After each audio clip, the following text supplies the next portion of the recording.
చిక్కుడుకాయలు రకరకాల చిక్కుళ్ళు ఉంటాయి. బ్లూ కలర్లో ఉండే చిక్కుడుకాయలు కూడా చాలా టేస్టీగా ఉంటాయి. ఇత్తనాలు కూడా చాలా లావుగా ఉంటాయి. అలాగే తోలు కూడా పలుచగుంటుంది. ఎలా చేయాలో మీకు ఈ వీడియోలో అయితే నేను చూపిస్తాను. ముందు చిక్కుడుకాయ పైన ఉండే పీసులను అయితే తీసుకోవాలి. తీసుకున్నాక నీళ్లు తగినంత ఉప్పు వేసుకోవాలి. వాటిని బాగా ఉడకబెట్టాలి.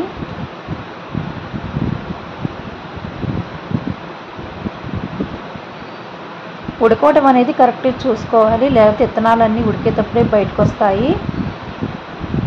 ఇవి బ్లూ కలర్ చిక్కుళ్ళైనా ఉడకబెట్టగానే నార్మల్ కలర్ చిక్కుళ్ళకైతే వస్తాయి.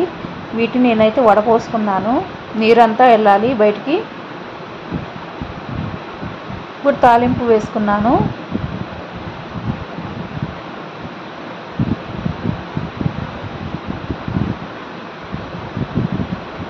నూనె పోసుకొని ఆవాలు ఎండుమిర్చి అయితే వేసుకున్నాను. తర్వాత ఉల్లిపాయలు వేయించుకోవాలి.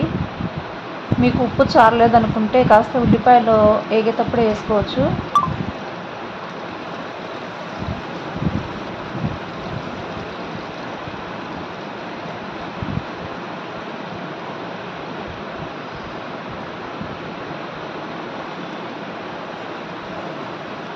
ఉల్లిపాయలు బాగా వేగినాక చిక్కుళ్ళు వేసుకోవాలి.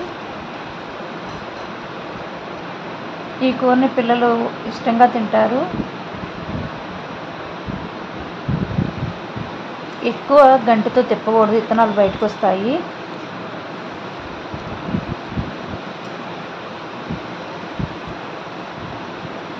రైస్లోకి చపాతీలోకి చాలా బాగుంటుంది. కారం కావాలనుకున్న వాళ్ళు కారం ఇంకా వేసుకోవచ్చు. ఉప్పు కూడా ఒకసారి చెక్ చేసుకోండి.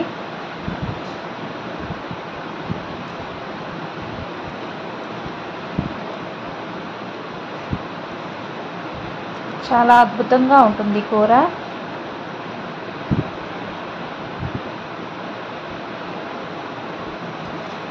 చిక్కుడుకాయ కూర రెడీ అయిపోయింది.